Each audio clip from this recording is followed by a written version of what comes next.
हम लोग श्रीमद् भागवतम के तीसरे स्कंद के 16वें अध्याय के 27 से 29 श्लोक को पढ़ेंगे। 26 में भगवान ने कहा था चार कुमारों को, श्री भगवान उवाचा एतौ सुरेतर गतिम प्रतिपद्य सत्यः संरंभ संभृत समाध्यनुबद्ध योगौ भूयः सकाशमुपयास्यत आशु यो वः शापो मय्यैव निमित्तस् तदवेत विप्राह। श्री भगवान वाचा, श्री भगवान ने कहा, एतौ ये दोनों मेरे पार्षद जय विजय सुर प्लस इतर गतिम देवताओं से अलग गति को सद्यः प्रतिपद्य तुरंत ही प्राप्त करें, और संरंभ क्रोध के द्वारा संभृत संवर्धित समाधि तो स्पष्ट मन की एकाग्रता के द्वारा अनुबद्ध योगो मेरे योग से वह दृढ़ीकृत योग से युक्त रहें, और इसके बल के द्वारा भूया सकाशम पुनः मेरे पास उपयास्यत आ जाएं, आशु बहुत जल्दी आ जाएं, और वह यह शाप आप लोगों का जो शाप था मय्यैव निमित्तस् तदवेत विप्र तदवेत यह जान लीजिए कि वह मेरे द्वारा ही विहित किया गया था। विहित मतलब ऑथोराइज किया गया था। हाँ, ऑथोराइज किया गया था। विप्र मतलब ब्राह्मणों। अब इसके बाद ब्रह्मा जी आप जानते हैं कि कथा किसको सुना रहे हैं? देवताओं को सुना रहे हैं। क्यों सुना रहे हैं? हाँ ये अच्छा उत्तर है। अंधेरा छा गया था इसलिए कथा सुना रहे हैं। तो क्या बल्ब जलाना है? कुछ नहीं, उद्देश्य है कि वो अंधेरा क्यों छा रहा था दीदी के गर्भ के कारण, वो सब जानना चाह रहे थे। तो ये बात है। अब हम लोग सुनते हैं। ब्रह्मो, ये यहाँ पे ब्रह्मा जी कह रहे हैं, ब्रह्मो उवाच, मैं बोलूंगा बस, ब्रह्मो मेरे साथ बोल सकते हैं। ब्रह्मो उवाच अथ ते मुनयो दृष्ट्वा नयनानंद भाजनम वैकुंठम तदधिष्ठानम वैकुंठम च स्वयं प्रभम भगवंतं परिक्रम्य प्रणिपत्यानुमान्य च प्रतिजग्मुः प्रमुदितः शसंतो वैष्णवीं श्रियाम। तो यहाँ पे थोड़ा समय कम है तो हम पारायण मतलब रिस्पॉन्स में नहीं बोल रहे। अब उसके बाद चार कुमारों ने क्या कहा, क्या किया, वह ब्रह्मा जी वर्णन कर रहे हैं। ब्रह्मोवाचा, ब्रह्मा जी ने कहा, अथ सॉरी आई एम सॉरी बात पढ़ना था, 1 सेकेंड। ब्रह्मा जी ने कहा, वैकुंठ के स्वामी पूर्ण पुरुषोत्तम भगवान को आत्म ज्योतित, मतलब ज्योतित पता नहीं क्यों कह रहे हैं, आत्म ज्योति होना चाहिए, आई थिंक स्पेलिंग मिस्टेक। आत्म ज्योति वैकुंठ लोक में देखने के बाद मुनियों ने वह दिव्य धाम छोड़ दिया। ये हमको नहीं समझ आ रहा है कि वैकुंठ जाने के बाद कोई वापस नहीं आता है, तो ये चार कुमार वापस क्यों आए? इनको भी शांत रति प्राप्त हो गई, इसका उत्तर मेरे पास अभी नहीं है, इसलिए पूछिएगा मत, हमको कुछ पता नहीं इसके बारे में।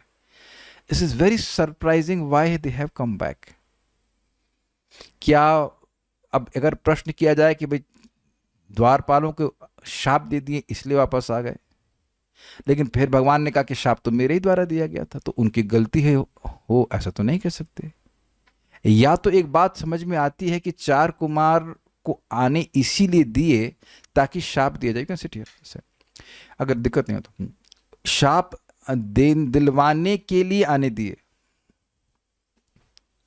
शाप दिलवाने के लिए आने दिए। यही बात तो भगवान बोले थे कि नहीं भाई, वैकुंठ का कोई पार्षद तो आपस में शाप गिरी करेगा नहीं, शाप नहीं करेंगे, तो अब बाहर से किसी व्यक्ति को बुलाना पड़ेगा। विलन तो जनरली बाहर से आता है ना तो एंट्री वहां से, विलन तो नहीं कहना चाहिए बट इन स्टोरी में देख सकते हैं इस तरह से। तो इट सीम्स कि बहुत अजीब सा बात है मेरे लिए, बहुत समझ नहीं पा रहा हूं इस बात को कि भगवान कि वैकुंठ जाने के बाद वो क्यों वापस आए। कौन सा 10 वर्ष समाप्त नहीं हुआ? मटेरियल, देखो कितना गलत सिद्धांत बोल रहे हैं आप। वैकुंठ जाने के बाद आपका टेन्योर समाप्त होगा यहाँ पे, आप जैसे का कोई मतलब ही नहीं है। माइक पे पूछिए, बोलिए। एंड देखिए इसका उत्तर आप दे नहीं सकते, क्योंकि जब तक आचार्यों से हम कुछ सुनेंगे नहीं, हम स्पेकुलेट ही करेंगे और नहीं पता है तो गलत बोलेंगे। इसलिए मैं कोई उत्तर एक्सपेक्ट ही नहीं कर रहा हूँ। Let's see if there may be some answer. मैं आज शायद महाराज से पूछूंगा, अगर महाराज मौका देंगे तो, और डांट नहीं पड़ेगी तो पूछूंगा कि ये क्यों वैकुंठ जाने के बाद। ये तो बहुत अजीब सी बात है भाई, वैकुंठ से नहीं गिरता वो तो अलग बात है, लेकिन वैकुंठ जाने के बाद वापस नहीं आता, ये तो एकदम सिद्धांत की बात है। अच्छा, वैकुंठ रहने के लिए नहीं गए थे, आप क्या टहलने जाएंगी? अरे भाई ओ तेरी, एक के बाद एक अब सिद्धांत। चलो न्यू बच्चे से पूछते हैं, क्या नाम है, नाम भूल गया, क्या दुर्गा माता जी क्या नाम? ओ शक्ति, हाँ शक्ति, नहीं शक्ति तो उसका नाम है ना, उसका बड़ी वाली का नाम क्या? हाँ निधि माता जी। आप वैकुंठ जाएंगी तो क्यों जाएंगी बताइए? केवल देखने के लिए? नहीं। हाँ, तो देखिए निधि माता जी 2 साल के बाद आ रही हैं और ये बता रही हैं कि वैकुंठ दर्शन करने के लिए नहीं जाते हैं, तो हम निशा माता जी बात से सहमत हैं, झगड़ा कर रहे हैं ना। दर्शन करने के लिए, आप बताओ क्या भगवान का दर्शन करने के लिए वैकुंठ नहीं जाओगे तो वापस आना चाहेंगे? कौन वापस आना चाहेगा? हमको नहीं समझ में आ रहा, हम आपको खंडन इसलिए कर रहे हैं कि हमको हमारे दिमाग बर्स्ट हो रहा है कि क्यों वापस आए। अच्छा कह रहे अपराध किया इसलिए वापस आ गए, तो अभी पिछले श्लोक में बोले ना कि ये अपराध आपके द्वारा नहीं हुआ है। आप घबराओ मत ना, आपका अपराध हुआ ना जय विजय का अपराध हुआ, तो चलो जय विजय चले जाते, ये तो रुक जाते। बच्चों को क्या अपराध होता है? क्यों अनंत? अब आप यहाँ पे प्रसादम जल में आटा मिला डाल दो कभी, तो अपराध होता है कोई?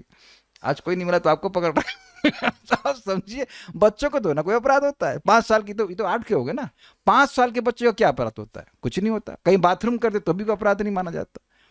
अगर ये चार कुमार कुछ भी करते, बच्चों का तो कोई अपराध नहीं होता, जो बोली नहीं कि अपराध नहीं है। So this is a mystery. Let's see, महाराज से पूछूंगा कि क्या महाराज इसका कारण है। वैसे ये एक चीज हमने सुना था कि कभी कभी कोई राजा अपने महल में किसी पशु को भी आने देता है, या किसी और व्यक्ति को भी, किसी पहलवान को आने देता है, वो are not really part of their palace. फिर वो जिसका जो प्रयोजन सिद्ध हो जाता है तो फिर वो वापस भेज देते हैं। ये टीका में पढ़े थे। लेकिन फिर भी इन लोगों को तो भक्ति भी दे दी ना, शांत रति दे दिए थे, तब तो रुक जाना चाहिए था। मिली थी ना शांत रति, याद है ना आपको? ये भी नहीं कह सकते कि भक्त नहीं बने। उस तुलसी स्मरण स्मेल करके भक्त बन गए, तो ये बहुत बड़ा क्वेश्चन है कि वापस वो दिव्य धाम क्यों छोड़ दिया, बट हमको नहीं समझ में आ रहा। एनीवेज, मुनियों ने भगवान की प्रदक्षिणा की, उन्हें नमस्कार किया तथा दिव्य वैष्णव ऐश्वर्य को जान लेने पर वे अत्यधिक हर्षित होकर लौट आए। अतः उसके पश्चात मतलब जब भगवान ने कहा कि आप लोगों को कोई अपराध नहीं है, उसके पश्चात ते मुनिया, उन मुनियों ने नयनानंद, थोड़ी स्पेलिंग मिस्टेक है, नयनानंद भाजन में नंदी नहीं है, नयन के आनंद का भाजन, यानी कि नेत्रों को आनंद प्रदान करने वाले विकुंठम, विकुंठम मतलब श्री भगवान का, च तदिष्ठानम और उनके निवास का, उनके निवास स्थान, तत् प्लस अधिष्ठान, तत् मतलब उनका, अधिष्ठान मतलब स्थान, यहाँ रहते हैं, उस वैकुंठम वैकुंठ लोक को, स्वयं प्रभम जो स्वयं प्रकाश है, जैसे कि सूर्य लोक स्वयं प्रकाश है वैसे, दृष्टवा दर्शन करके, भगवंतम परिक्रम्य भगवान की परिक्रमा करके, प्रणिपत्य उनको प्रणाम करके, अनुमान्य च और उनकी अनुमति लेकर के, प्रमुदिता यानी हर्षित होकर, वैष्णवीम श्रियम श्री भगवान के ऐश्वर्य की शसंत प्रशंसा करते हुए प्रति जगमु वहां से लौट आए। ब्रह्मवाचा, ब्रह्मा जी ने कहा, अथ ते मुनयो दृष्टवा, उसके बाद उन मुनियों ने नयनानंद भाजनम नयनों को आनंद प्रदान करने वाले वैकुंठ को, जो भगवान का अधिष्ठान, उसको देखकर, विकुंठम अर्थात भगवान को देखकर, और स्वयं प्रभम अर्थात जो वैकुंठ आत्म ज्योति है, उसको, उसकी ज्योति कहीं और से नहीं आ रही है, उसको देख करके, भगवंतम परिक्रम्य भगवान को परिक्रमा करके, प्रणिपत्य उनको प्रणाम करके, अनुमान्य च उनकी अनुज्ञा अर्थात उनकी आज्ञा लेके कि अब हम चलते हैं भगवान, शाप दे लिया हमने। नहीं नहीं ऐसा नहीं, ऐसा नहीं, हम लोग काम करते हैं, ऐसा नहीं, लेकिन अनुमति लेकर प्रति जगबू वापस लौट गए, प्रमुदिता बड़े हर्षित होकर के, शसंतो वैष्णवीम श्रियाम वैष्णव ऐश्वर्य अर्थात भगवान के ऐश्वर्य को प्रशंसा करते हुए। अब इस पे तो बहुत सारी बातें आ सकती हैं। भगवान का एक ऐश्वर्य है भक्त वात्सल्य, ये भी देखा उनने। भगवान का बहुत सारे ऐश्वर्य हैं, वो क्या करना चाहते हैं यह भी रहस्यमय है, 4 कुमार भी नहीं समझ पा रहे। ये भी एक ऐश्वर्य है ना कि व्यक्ति बोल ऐसे रहा है कि लग रहा है कि मतलब प्रशंसा कर रहे हैं, लेकिन निंदा का भी भाव प्रकट हो रहा है। अच्छा, 4 कुमारों को कोई लेक्चर ना समझ में आए तो उस व्यक्ति के ज्ञान का कुछ आप अंदाजा लगा सकते हैं? नहीं लगा सकते। कुछ ग्रहण कर रहे हैं। ऐसा भागवतम का प्रवचन जो 4 कुमारों को न समझ में आए तो सामने वाला कितना ज्ञानवान होगा, बेसिकली असीमित ज्ञानवान होगा। क्यों? क्योंकि ये 4 कुमार भगवान के ज्ञानावतार हैं, जिनमें ज्ञान की ही शक्ति इन्वेस्ट भगवान किए हुए हैं। उनको भगवान के 5 6 7 12 श्लोक बोले थे, वह समझ नहीं आ रहे थे। तो ये भी ऐश्वर्य की क्या भगवान लेक्चर दिए, ऐसे होता ना कोई अच्छा प्रवचन सुन, क्या लेक्चर दिए, कुछ समझ नहीं आया क्या लेक्चर दिए। तो इस प्रकार से वो प्रशंसा कर रहे होंगे। और भी बहुत सारी चीज़ें प्रशंसा के लिए हैं, जैसे कि उन्होंने वहाँ पे वन देखे होंगे, बहुत सारा चीज़ देखा होगा, तो ऐसी प्रशंसा करते हुए आए। वैसे देखिए, एक अंडरस्टैंडिंग मेरी है कि जो व्यक्ति भक्ति को प्राप्त हो जाता है वो वैकुंठ में ही रहता है, चाहे वो रहे कहीं पे भी। ये बात आपको ध्यान देनी होगी। अभी ये लोग भगवान के भक्त बन गए हैं, तो भगवान से मान लीजिए यमराज जी हैं, तो आप कहेंगे यमलोक में रहते हैं, लेकिन एक्चुअली हम कहाँ रहते हैं? वहाँ रहते हैं जहाँ हमारी चेतना रहती है। तो अब प्रश्न होगा कि हमारी चेतना कहाँ रहती है? जहाँ हमारे मन को सुख मिलता है। तो यहाँ लास्ट लाइन आप देखिए, शसंतो वैष्णवीम श्रियाम और प्रमुदतः, खूब आनंद में थे वो, जो आनंद था उसमें कोई कमी नहीं आई। अगर भगवान उनको अपराधी माने होते तो उनको सुख नहीं मिल रहा होता। दुर्वासा मुनि को सुख नहीं मिला था, भगवान का दर्शन करके भी वो भी वैकुंठ तक पहुंच गए थे, लेकिन वह सुख नहीं मिला था। वो अपराधी थे, वो अपराधी थे। उनको जब तक इनसे अम्बरीश महाराज से वो प्रणाम करके माफी नहीं मांग ले, कुछ सुख नहीं मिला।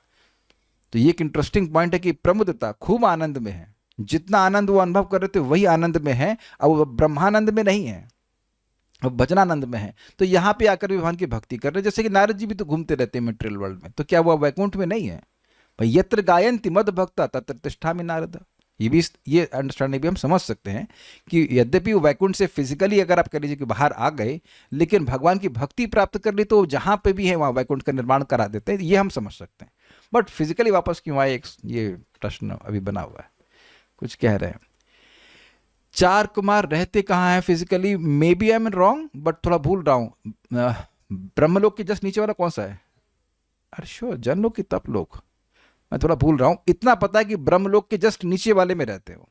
अगर वो तपलोक है तो तपलोक, अगर वो जनलोक है तो जनलोक। जहां तक मैं समझ रहा हूँ तपलोक है। जनलोक में महरलोक, जनलोक, तपलोक और ब्रह्मलोक, तो तपलोक में रहते हैं, ऐसा है। एक बात कर रहे हैं, प्रचार करने के लिए वापस आ गए, ठीक है। आई एम नॉट, देखिए कृष्ण कॉन्शियसनेस में ना एग्जैक्टली कोई उत्तर गलत नहीं हो सकता है। Sometime it can be more relevant, less relevant, but उत्तर गलत नहीं होते। तात्पर्य, जैसा कि भगवत गीता में कहा गया है और इस श्लोक में पुष्टि की गई है, भगवान का दिव्य धाम स्वयं प्रकाशमान है। इसका अर्थ आप लोग बिल्कुल स्पष्ट समझते हो। न तद भासयते सूर्यो न शशांको न पावकः यद गत्वा न निवर्तन्ते तद धाम परमम मम। ठीक है। निशा माता जी, आपका उत्तर बिल्कुल सही था।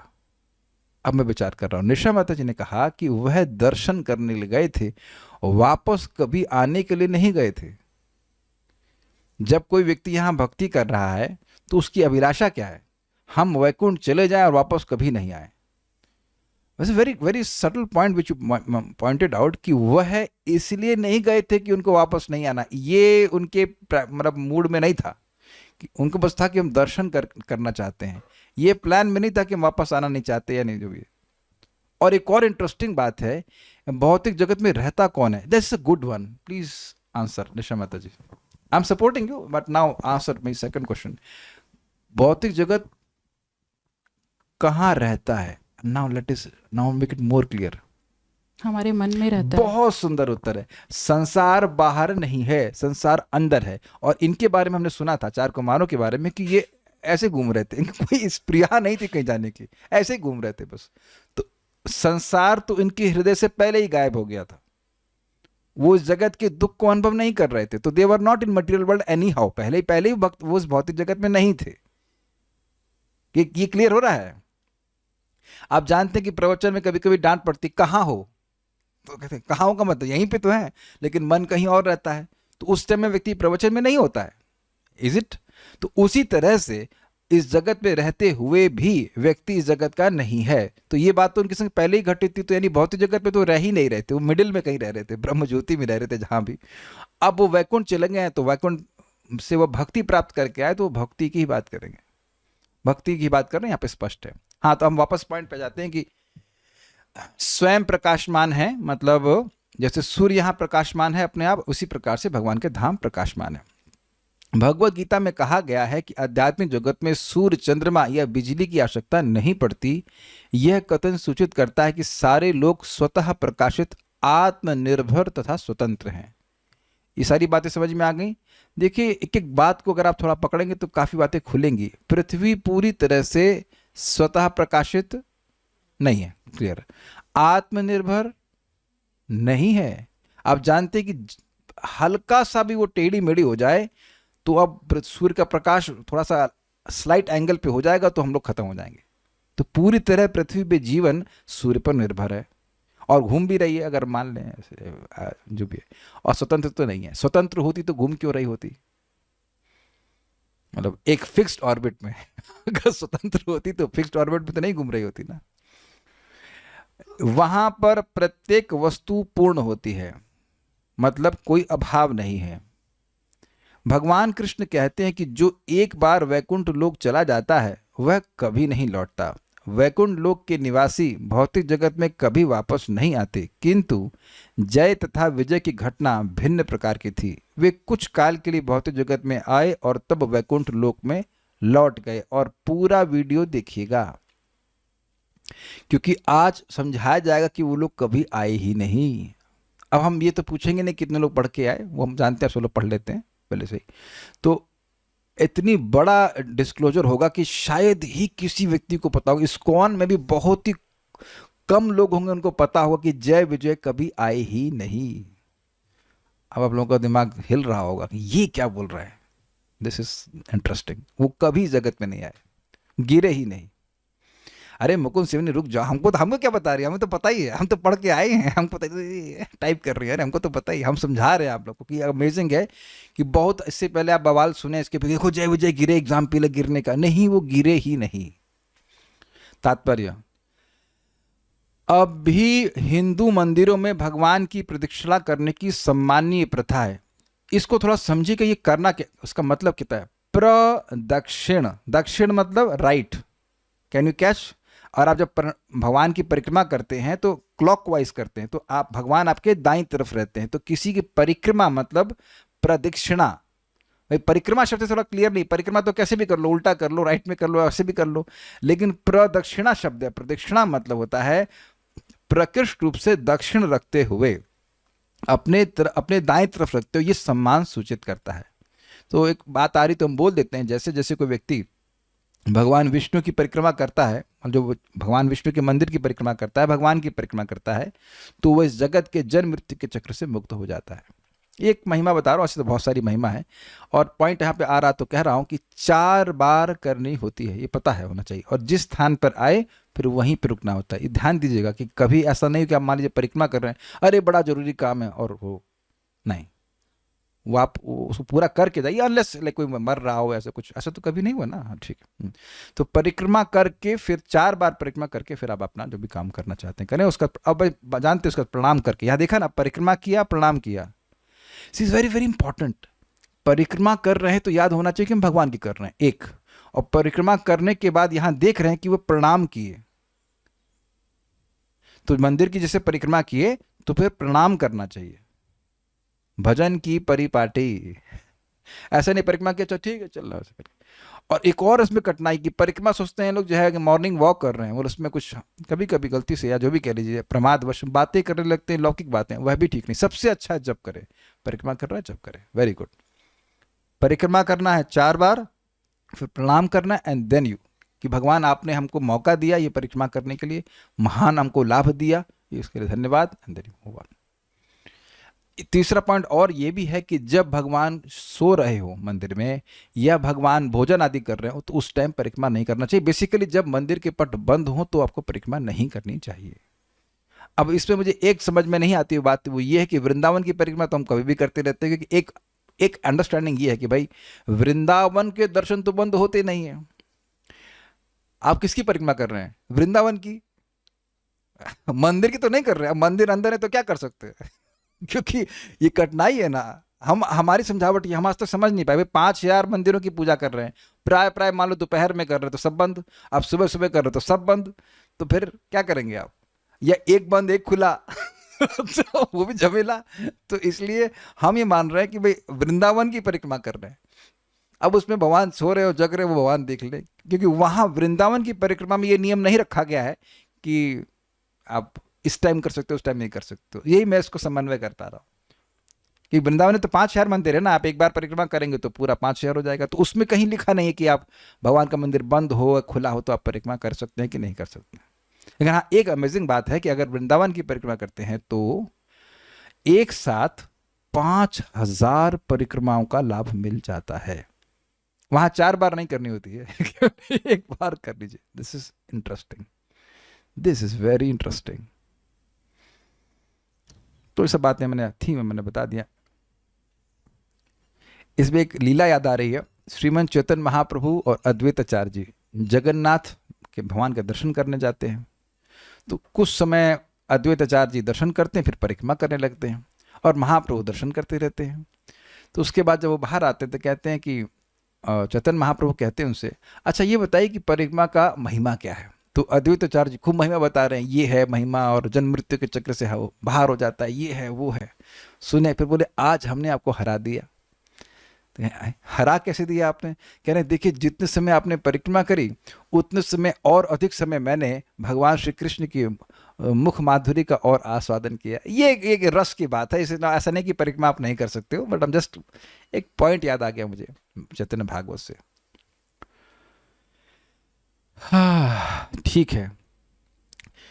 विशेष रूप से वैष्णव मंदिरों में अर्चा विग्रह को नमस्कार करने तथा मंदिर की कम से कम 3 बार परिक्रमा करने की व्यवस्था रहती है। तब कहेंगे यहाँ पे 3 बार बोला गया है, हाँ तो मिनिमम 3 है, मिनिमम 3, लेकिन हम उसको पढ़े थे 4 कि 4 बार करना चाहिए, कहीं 3 है कहीं 4 है, देख लेंगे। मुख माधुर्य का आस्वादन मीन्स दर्शन की। हाँ जी, अब बड़ा मजेदार है। अब यहाँ पर जो 4 कुमार ये चले गए, अब अपने पार्षदों को वह कुछ संबोधन कर रहे हैं। भगवान नुगावाह, मेरे संगी बोलिए, भगवान नुगावाह यातम मां भैष्टमस्तुषम ब्रह्म तेजः समर्थोपि हंतुम नेच्छे मतम तुम्हें। भगवान नुगावाह यातम मां भैष्टमस्तुषम ब्रह्म तेजः समर्थोपि हंतुम नेच्छे मतम तुम्हें। तब भगवान ने अपने सेवकों जय तथा विजय से कहा, इस स्थान से चले जाओ किंतु डरो मत, तुम लोगों की जय हो। जय? मेरा नाम ले रहे हैं क्या? जय और विजय वैसे कह रहे हैं, मेरा नाम ले रहे हैं क्या? नहीं, तुम लोग। दिस इज अमेजिंग भाई। किसी को वैकुंठ से भेज दिया जा रहा है, जैसे कोई कहे कि ओ तिहाड़ जेल चले जाओ, डरो मत, तुम्हारी जय हो। ये क्या हद है? समझ में आ रहा है कुछ? क्या भगवान बोल रहे हैं, बड़ा मुश्किल है। यद्यपि देखिए जय विजय भी प्रार्थना किए थे युद्ध लीला की, लेकिन उनको यह नहीं समझ में आ रहा है, जहां तक मैं समझ रहा हूं, कि ये अभी चालू हो गया, ये पिक्चर चालू हो गई, ये भी पता नहीं चल रहा है। इस सीन के बाद क्या होगा ये ध्यान रखिएगा। ये जो पार्षद जब आते हैं तो उनको सारा सीन डिस्क्लोज नहीं कर देते हैं, फिर तो मजा नहीं आएगा ना। उनको ऐसा नहीं बोलता अच्छा इसके बाद स्क्रिप्ट में ये लिखा है, इसके बाद स्क्रिप्ट में वो लिखा है, ऐसा कुछ भी नहीं है। तब मजा नहीं आएगा, समझ रहे हैं? तब मजा नहीं आएगा। भगवान ऐसी लीला नहीं करते। जैसे आपको मालूम चल जाए कि 1 साल में आपका ये नष्ट हो जाएगा अनर्थ, 2 साल में ये नष्ट हो जाएगा, वो नष्ट हो जाएगा, तो फिर मजा आएगा कुछ भक्ति में? सस्पेंस ही रहता है, इस जीवन में जाएंगे कि नहीं जाएंगे, जाएंगे कि नहीं जाएंगे। भगवान सस्पेंस ही बना के रखते। आप इनको देखिए, पांडवों को देखिए। एक बार युधिष्ठिर महाराज पूछ ही लिए, कोई हमारे बराबर कोई दुख भोगा है क्या? जंगल में थे तो कौन तो थे, मार कोई ऋषि आके सुनाए उनको नल और दमयंती कहानी कि भाई आपके पास कपड़े तो है। उनके तो बेचारे कपड़े छूट गए, पत्नी अलग हो गई, पति अलग हो गया, बड़ी फजीयत हुई। मार्कंडे थे, या मुझे भी मार्कंडे याद आ रहा है। तो भक्त भी परेशान हो जाते, इतना क्या दुख। भगवान सस्पेंस बनाए रखते हैं। तो कह रहे हैं डरो मत, तुम लोगों की जय हो। यद्यपि मैं ब्राह्मणों के शाप को निरस्त कर सकता हूं, किंतु मैं ऐसा करूंगा नहीं, प्रत्युत इसे मेरा समर्थन प्राप्त है। और देखिए, अगर हम अभी तक के डिस्कशन को देखें तो भगवान ये अपने पार्षदों को भी नहीं बता रहे हैं अभी कि आप जब काट सकते हैं शाप को तब समर्थन क्यों दे रहे हैं। आप विचार कीजिए, मान लीजिए मैं वैद्य हूं और मान लीजिए वरुण प्रभु आप आए, कहे कि ये कठिनाई है वैद्य साहब, मैं इसकी दवा दे सकता हूं लेकिन दूंगा नहीं। तो आपके मन में सस्पेंस बन जाएगा, भाई हमसे क्या दुश्मनी है, इज इट नॉट, हम तो आपके मित्र हैं, काहे नहीं देंगे। ये आप देखिए ना, ये श्लोक कितना मजेदार है। भगवान एकदम बोल रहे हैं कि नहीं देंगे, तुम्हारी जय हो, तुम्हारी जय हो। नहीं यार, क्या जय हो, वैकुंठ जाना पड़ रहा है, क्या जय हो, क्यों भेज रहे हैं यहां से, नहीं बता रहे। अरे भाई क्यों हैंड रेस कर रहे हैं, आपको पता नहीं है, डिस्टर्ब मत कीजिए।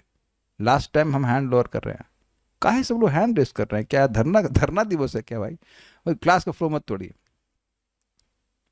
आवाज सुनाई पड़ रही ना सबको, सबको सुनाई तो पड़ रही है, ठीक है। हाँ, इनको ही सुनाई पड़ रही है, सुनने के लिए आई हैं शक्ति माता जी, ठीक है, ओके। इसका मतलब बच्चे भी समझते हैं कि हम क्या बोल रहे हैं। अन्वय देखिए, भगवान अनुगाऊ आहा, अनुगाऊ ये शब्दार्थ में देख लीजिए क्या, अनुगाऊ, समझा कि अनुगाऊ मतलब द्विवचन में, अनुग का द्विवचन, रामः रामौ रामान, तो उसी अर्थ में भगवान अनुगाऊ आहा, वो समाधि सॉरी संधि होकर के अनुगाव हो रहा है। उसके पश्चात भगवान ने अपने अनुचरों से कहा, क्या कहा, यातम मां भ्रष्ट, इस स्थान से चले जाओ किंतु डरो मत। अब इसको यही समझा रहा हूं,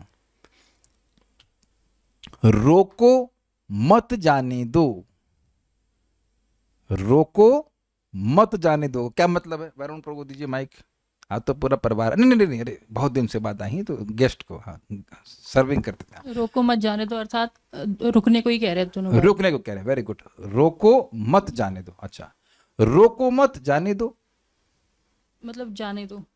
तो आप समझ गए कैसे आप उसको जोड़ रहे हैं। तो अब देखिए, यातम मां भ्रष्ट, यातम मां भ्रष्ट, यातम मतलब चले जाओ और मां भ्रष्ट मतलब धर्म मत करो। तो यानी मां को अगर भ्रष्टम से लगा दीजिए तो हो जाएगा कि डरो मत, जाओ और डरो मत। लेकिन अगर यातम को मां के संग लगा दीजिए तब मत जाओ डरो मत, दोनों जगह लगा दीजिए, मत जाओ डरो मत। या ऐसे मैं समझ रहा हूं, मत जाओ डरो जाने से, वहां क्या करोगे वहां पे जाकर के, नहीं समझ में आया। यातम मतलब जाओ और यातम मां, मां मतलब नहीं, तो जाओ मत, भ्रष्टम डरो, डरो भाई काहे वो भौतिक जगत में जा रहे हो। और या फिर यातम चले जाओ, मां भ्रष्टम डरो मत। तो इसको पकड़ा इनने चक्रवर्ती पाद ने कि यातम मां मत जाओ, उसके बाद व्याख्या करें कि ये लोग किस प्रकार से नहीं गए, मत जाओ यहीं रहो। देख रहे हैं भगवान बोलने में कितना तेज है, यातम मां भ्रष्ट, यही समझ लीजिएगा, आगे चक्रवर्ती पाद की टीका में आ जाएगा। तो कह रहे सीधे सीधा अर्थ क्या है, इस स्थान से चले जाओ मां भ्रष्ट किंतु डरो मत, शम अस्तु, तुम लोगों को सुख प्राप्त हो। भाई ये तो हद हो गई, कोई एकदम महल में रह रहा हो और कहो झोपड़ी में चले जाओ और तुम लोग को सुख प्राप्त हो। अरे इस जगत में हम चाहे कुछ भी हो, परम पूज्य राधानाथ महाराज कह रहे थे, the amazing part of this world is no matter what you do, at least specially भौतिक जगत की बात कर रहा हूं, then you still have to pass tool. Okay,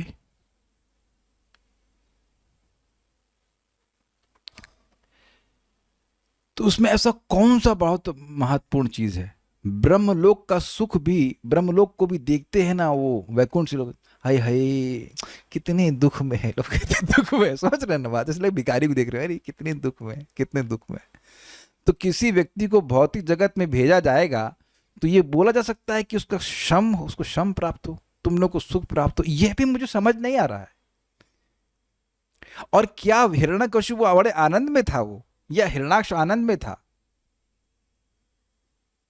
तो I have no answers, why Lord is saying कि शम अस्तु, तुम लोग को सुख प्राप्त हो, ये भी नहीं समझ में आ रहा।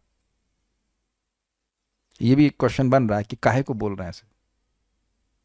कुछ इतना समझ में आ रहा है कि तुम लोगों का अमंगल नहीं होगा, क्योंकि पिछले श्लोक से भगवान बोल दिए थे कि तुमको मेरी विस्मृति नहीं होगी, इतनी बात समझ में आ रही है, तुम लोग का अमंगल नहीं होगा। और ये भी हम जानते हैं कि भक्ता नाम क्षमा भविष्यतः। एक बात जो मुझे जब तैयार करते समझ में आई थी कि देखिए इनके हृदय में क्या अभाव महसूस हो रहा था। भगवान युद्ध लीला चाहते हैं और हमारे अलावा कोई उनको युद्ध दे नहीं सकता है।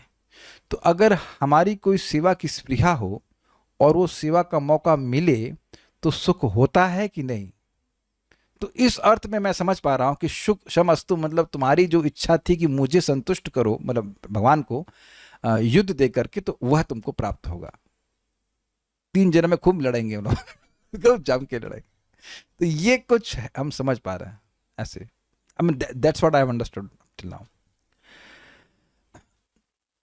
ब्रह्म तेज हंतुम, ब्राह्मणों के शाप को विनष्ट करने में समर्थ मैं समर्थ हूं, फिर भी मतलब फिर भी हंतुम न इच्छे, उसको नष्ट करने की इच्छा नहीं है। तो अपितु मैं मतम, ऐसा वह मेरे द्वारा अनुमोदित है कि ऐसा होना चाहिए। तो स्पष्ट है। भगवान अनुगौ आहा, भगवान ने अपने अनुचरों को कहा, यातम माँ भैष्टम, यातम मतलब जाओ, यहां से चले जाओ, माँ भैष्टम परंतु डरो मत, अस्तु शम, तुम्हें आनंद प्राप्त हो, तुम्हें सुख प्राप्त हो, ब्रह्म तेजा समर्थोपि, ब्रह्म तेज को नष्ट करने, ब्रह्म तेजा समर्थोपि हंतुम, यानी कि ब्रह्म तेज को नष्ट करने में समर्थ होते हुए भी न इच्छे मतम, तुम्हें मेरा इसको नष्ट करने की इच्छा नहीं है, अभी तो मेरा यह अभिमत है कि ऐसा ही होना चाहिए। देखिए एक बात हमको समझनी होगी यहां से कि भक्ति करते हैं तब भी कष्ट आते हैं, लेकिन एकदम स्पष्ट कि ये भगवत इच्छा से आ रहे हैं, ये नहीं भूलना चाहिए, ये नहीं भूलना चाहिए। And it is quite easy to forget it. लेकिन भगवान अपने भक्तों का कभी नुकसान नहीं करते हैं, कुछ प्रयोजन लेके करते हैं। कोई दुख जीवन में आ रहा है तो उसका भी उद्देश्य है उत्कंठा बढ़ाना, और कोई सुख आ रहा है तो उसका भी उद्देश्य उत्कंठा बढ़ाना भगवान के पास वापस आने के लिए। कभी अनुभव किया है कि जीवन में सुख आता है, भौतिक बात कर रहा हूं मैं, भौतिक सुख, तो ये अनुभव होने लगता है कि इससे मिला क्या। कितने लोग इस बात का मेरा समर्थन करेंगे। मैं इस पर बहुत डीपली सोच रहा था कि अगर भगवान की कोई व्यक्ति भक्ति कर रहा है और कोई भौतिक इच्छा मांग रहा है और भगवान उसको नहीं देते तो वो क्या सोचेगा, क्या यार मर गई भजन करते करते कुछ देते ही नहीं है। Do you agree with this? अगर हमारी ऐसी इच्छा है कभी अगर आई और भगवान बिल्कुल ना दें तो व्यक्ति का अविश्वास है, तो कुछ देते ही नहीं है, तो कुछ देख ही नहीं रहे हैं, तो लगेगा ये तो भगवान बिल्कुल निष्ठुर है।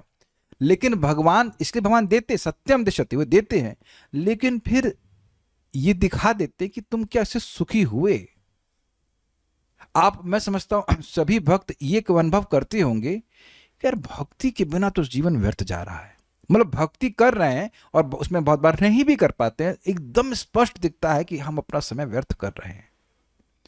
तो सुखी अवस्था में भी भगवान उत्कंठा ही बढ़ाते हैं, और दुख आता है तो समझ में तब तो लगता है अरे कुछ नहीं है, लेकिन बड़ा दुख है, बड़ा दुख है। Yes, it's a fact.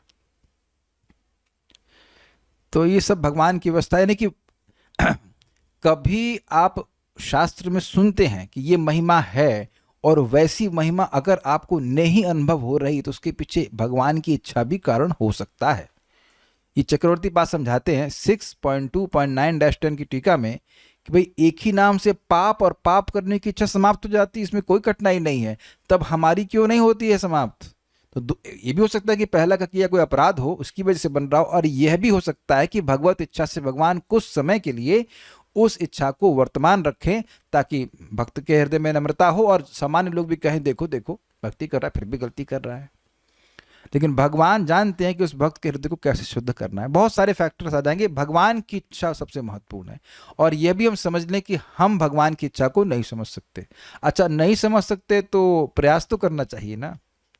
Bhishmadev पहले मना कर दें कि प्रयास भी मत करो, बिकॉज कवय मुह्यंती कवयोपि ही, जो कवि हैं, जो बुद्धिमान है, वह भी जब प्रयास करते हैं तो समझ नहीं पाते कि ऐसा क्यों है।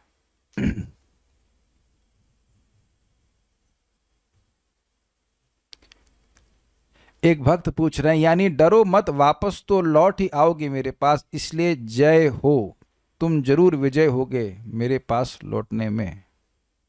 अच्छा, कवि हो गए हैं कवि हो गई हैं, कविता बना रही हैं तुम विद्या माता जी, ठीक है। देखिए, भक्ति में सब ठीक है भगवान सब बड़ा, अब जो आपका भाव हो सब सही है, कोई दिक्कत नहीं है। श्रीधरी, श्री भगवान ने अपने अनुचरों से कहा कि यह शाप मुझे अभिमत है, मतलब मैं इसको स्वीकार कर रहा हूं। उसका अभिप्राय है कि यद्यपि सनकादियों को क्रोध नहीं होता है और न तो श्री भगवान के पार्षदों के वे ब्राह्मण कभी प्रतिकूल आचरण कर सकते हैं, भगवान भी अपने भक्तों की कभी उपेक्षा नहीं कर सकते हैं। वैकुंठ पहुंचे जीव का कभी जन्म भी नहीं होता है, फिर भी जिस तरह श्री भगवान की सृष्टि करने की इच्छा होती है, उसी तरह उनकी कभी युद्ध करने की भी इच्छा हो जाती है। देखिए, इससे कुछ हमें दृष्टि मिल रही है कि भगवान की युद्ध करने की इच्छा क्यों हुई, क्योंकि वो भगवान है, मीन्स स्वतंत्र है। कहो कि भाई सृष्टि क्यों की है, भाई सृष्टि में आप और हम लोग जाकर धरना तो दिए नहीं, भाई ये बहुत हो गया, क्या कर रहे हैं आप, सृष्टि करिए, जरा सृष्टि करिए। भाई बैठे हुए वहां पे कोई था ही नहीं बोलने के लिए, तो स्वतंत्र रूप से भगवान की इच्छा होती है कि नहीं। काल शक्ति भी सो रही होती है तो अलार्म दे, भाई वो क्या कर रहे हैं, भैया लक्ष्मी जी संगी रहेंगे कि कुछ देखिए इधर ना, कुछ नहीं। He is fully independent, that is the meaning of independent, you can't ask why. तो भगवान की युद्ध की इच्छा भी है, बस इस प्रकार से।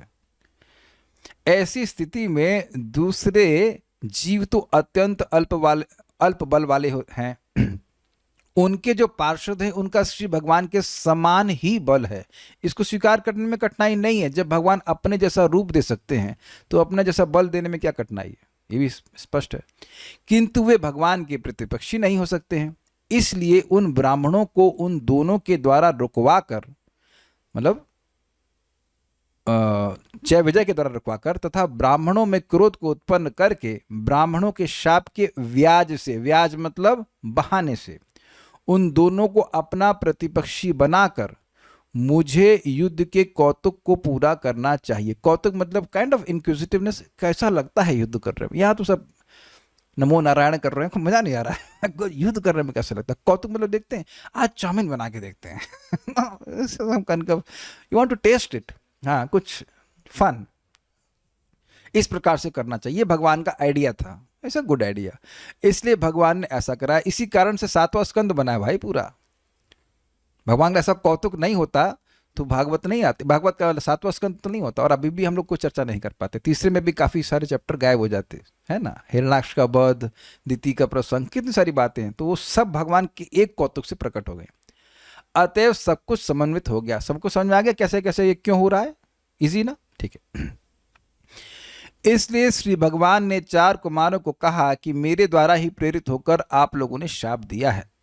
अनुचरों को भगवान ने कहा कि तुम दोनों डरो मत। जैसे एक बात हमको समझ में आ रही है, जैसे मान लीजिए कोई डायरेक्टर है, अब वह किसी हीरो को बोलता है या किसी का मतलब किसी एक्टर को बोलता है, भाई देखो उस सीन में आपको गोली मार दी जाएगी। अब यहां कोई आपको कहे भाई कल आपको गोली मार दी जाएगी, तो डर जाएंगे, गोली मार दी जाएगी। लेकिन वहां कहें गोली मार दी, अच्छा ठीक है, वो गोली मार, ठीक है, वो जानता है वो जो ब्लड है वो भी सब फर्जी है, वो गोली भी फर्जी है, तो वहां कहेंगे कि वहां कोई डरने की बात है। तो ये आप समझ रहे हैं कि भगवान स्पष्ट कह दिए कि ये मेरी इच्छा से हो रहा है। ये मैं समझ रहा हूं कि पार्षद भी समझ गए होंगे, कुछ हद तक समझ गए होंगे कि ये तो भगवान की इच्छा से हो रहा है। तो जब भगवान की इच्छा से हो रहा है, that means our visit in the material world will be sponsored, जो महाराज का शब्द था, हमको बहुत अच्छा लगा था। कल महाराज समझा रहे थे, परम पूज्य वृंदावन चंद्र महाराज की नरोत्तम दास ठाकुर जी एक विशिष्ट व्यक्ति हैं, उनका इस जगत में आना स्पॉन्सर्ड था, उनकी इस जगत की यात्रा स्पॉन्सर्ड थी, वो भगवान की अध्यक्षता में ही थी पूरी तरह। तो उसी प्रकार से जय विजय का इस जगत में आना वट एवर दैट मीन्स, वह पूरी तरह भगवान के संरक्षण में था। वह ऐसे स्वतंत्र नहीं थे कि वो कुछ भी अविद्या से ग्रसित हो जाएं, और ये सब नहीं था कुछ भी। वो जो कि इनका मोह भी था वो भगवान ने रचा था। जैसे वो जो सीन रचा जाता है इसमें किसी कई बार बहुत सारे हीरो गोली खाई चुके हैं ना, देखा ना आपने, स्क्रीन पे लगता है गोली लग गई, ये हो गया वो हो गया, लेकिन फिर अगले अगले अगले फिल्म में फिर तैयार हो जाते हैं। तो आप समझ लें कि एक ये डायरेक्टर का इल्यूजन क्रिएट किया जाता है। तो उसी वो डायरेक्टर के नियंत्रण में वो सीन है, I would put it like this. तो उसी प्रकार से जितने भी सीन इनके जीवन में होने वाले हैं, हिरण्यकशिपु, हिरण्याक्ष, रावण, कुंभकर्ण, शिशुपाल और दंतवक्र, 3 जन्म लिए, वो सारे जो इनका जीवन है वो भगवान के कंट्रोल में, डायरेक्ट कंट्रोल में रहेगा। इसलिए तुम डरो मत। ऐसा नहीं कि तुम भूल जाओगे और बस और फिर ब्रह्मांड ब्रह्मीते को नो भाग्यवान जीव, उसके बाद श्रद्धा, और उसके बाद सीखो, क्लास में आओ, दिमाग को लगाओ, माधुर कदमनी, ये वो कुछ नहीं सीखने की जरूरत है। तुमको वापस मैं लेके आऊंगा, तुमको मैं वापस लेके आऊंगा। Actually that what it means. डरो मत मतलब तुमको मैं वापस लेके आऊंगा। एग्जाम्पल देता हूं। श्रील प्रभुपाद जी ने चैतन्य चरितामृत को 2 महीने में छापने के लिए बोल दिया। तो भक्तों ने कहा इम्पॉसिबल। तो प्रभुपाद ने कहा कि impossible word is in a fools dictionary. तो डिक्शनरी कैंसिल कर दी, कोई मुहूर्त तो था नहीं। तो सब लग गए, 24 घंटे सेवा हो रही और छाप दिए। तो प्रभुपाद ने कहा कि जिस भी भक्त ने इस ग्रंथ के प्रकाशन में सहायता करी वो सब गोलोक जाएंगे इसी जन्म में। अब ये प्रभुपाद जी ने बोल दिया तो इस पे परम पूज्य देवामृत महाराज कहते हैं कि सौभाग्य से मैं भी उस टीम में था, तो अब मुझे इतना पता है कि मैं चाहे कुछ भी करूं मेरा गोलोक का टिकट फिक्स हो गया। समझे। और ऐसा ही एग्जाम्पल आपको दूंगा, सच्ची घटना है। प्रभुपाद कहीं तो बैठे थे, मुझे नहीं पता, एक मीटिंग थी और उन्होंने बोला कि जापान में कौन प्रीचिंग करेगा। तो सुदामा महाराज ने हाथ खड़ा किया। तो प्रभुपाद इतना प्रसन्न हुए, बोले कि तुमने इस दायित्व को लिया है, तुम निश्चित गोलोक जाओगे। तो वहां गए, प्रीचिंग किया, वो उनका पतन काइंड ऑफ हो गया, एड्स हो गया, आप समझ गए। तो अब कई साल बीत गए और भक्ति से वो दूर भी चले गए। लेकिन फिर मैं नहीं समझ पा रहा हूँ कहाँ, शायद साउथ अफ्रीका में कहीं पे, नहीं डिटेल्स पता, लेकिन शायद south Africa, I am not sure but somewhere. फिर वो भक्तों की संगत में आए और भक्तों के साथ ही वो मतलब भक्ति फिर से करने लगे। और जब शरीर छोड़ रहे थे तो उन्हें बोला Prabhupada you have come to take me, और वो चले गए। तो कहाँ प्रभुपाद कहाँ लेके जाएंगे? तो स्पष्ट गोलोक लेके जाएंगे। तो आप समझ रहे कि इस प्रकार से गुरु के संरक्षण में तो गुरु का सामर्थ्य ऐसा है कि डरो मत। अच्छा, ये एक और एग्जाम्पल आप समझ सकते हैं। भाई हम लोग भी कभी कभी जेल गए हैं प्रीचिंग के लिए, तो पहले ही वहाँ पे कुछ वो लोग निशान लगा देते हैं कि ये व्यक्ति कैदी नहीं है। It's very interesting. सही बता रहा, वैसे वोटर वाला होता है ना, ऐसे कुछ डॉट लगा देते हैं कि ये व्यक्ति कैदी नहीं है। हो सकता है भाई कोई सब वेश बना करके बाहर निकल जाए। आप लोग कभी जाना है प्रीचिंग के लिए? बड़ा मजा आता है। तो अंदर जाते हैं, तुम जो जाते हैं मतलब प्रीचिंग विचिंग किए, थोड़े समय के लिए गए तो कोई भय होता है? कोई नहीं। बल्कि पूछा जाता है वो गए नहीं, जेल गए नहीं कि नहीं गए इस बार आप? एक भक्त प्रीचिंग करते थे वृंदावन में, इधर कहीं भरतपुर की जेल में। तो प्रभु जी इस बार जा रहे हैं भरतपुर जेल कि नहीं जा रहे? मुझसे विनोद करता था। तो अब जेल जाने में कोई डर है? कोई डर नहीं है, क्योंकि वह स्पॉन्सर्ड यात्रा है। वो जाना और आना कंट्रोल्ड है। गए, घंटे 2 घंटे गए प्रीचिंग करके, वो देखते हैं, आपका हाथ देखते हैं कि आपके हाथ में वो निशान है कि नहीं, वापस आ जाते। तो इसी तरह से ये भगवान के संरक्षण में इस जगत में आ रहे हैं, भगवान की इच्छा से आ रहे हैं। तो स्पॉन्सर्ड यात्रा, इसलिए कह रहे डरो मत। ये बात समझ में आती है, क्योंकि भौतिक जगत में जाने का मतलब जय विजय जानते हैं। देखिए एक बात और समझ लीजिए, ऐसा नहीं कि इन लोगों ने बहुत से लोगों को वैकुंठ नहीं लाया है। वैकुंठ के पार्षद भौतिक जगत में घूमते रहते हैं। वो देखे जाते हैं कि कैसे एक ब्रह्मांड में प्रवेश कर रहे हैं, भक्तों की रक्षा कर रहे हैं और फिर उनको वैकुंठ वापस लेके जा रहे हैं। मस्ट बी डूइंग, ऐसा नहीं कि वो नहीं किए होंगे, पार्षद करते हैं सेवा, यू कैन डू दैट। तो अब ऐसे भक्त को जो इतने लोगों को वैकुंठ लाया है, वो देखा नहीं होगा कि भौतिक जगत में अवस्था क्या है लोगों की, how much they are suffering. तो डर तो होगा ना। लेकिन भगवान कह रहे हैं घबराने की कुछ जरूरत नहीं है, आप वापस आ जाएंगे। 3 जन्म कुछ भी नहीं होता, कुछ सेकंड्स के लिए जाना होता है। ठीक है, तो सब कुछ समन्वित हो गया। इसलिए श्री भगवान ने 4 कुमारों को कहा कि मेरे द्वारा ही प्रेरित होकर आप लोगों ने शाप दिया। आप लोगों ने मतलब 4 कुमारों ने शाप दिया है।